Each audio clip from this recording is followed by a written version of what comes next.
Peut-être inconnu sur le plan purement politique, au niveau de l'histoire électorale. Maintenant, je pense qu'au niveau de la dynamique, de ce qui se passe sur Douarnenez, il y a beaucoup de gens qui se sont retrouvés sur notre liste, et tous les gens qui ont voté pour nous, et on les en remercie, qui sont pour développer un avenir plus solidaire et un programme plus conséquent pour Douarnenez. Je pense que ce qui va se jouer au deuxième tour, c'est clair, hein.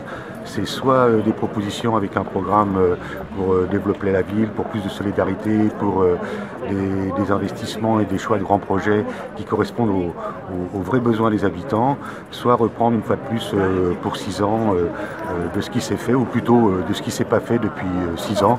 Et je crois que ça va être l'enjeu du deuxième tour. C'est pour ça que nous appelons à la mobilisation de l'ensemble de la gauche pour le deuxième tour, pour battre le sénateur maire sortant. D'accord, justement, de ce point de vue, il y aura des accords avec l'autre liste de gauche? Ah ben, ça a été annoncé depuis maintenant plusieurs mois.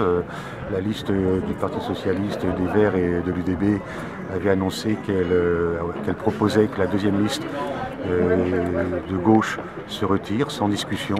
Je viens de discuter quelques minutes avec Tanguy Youinou.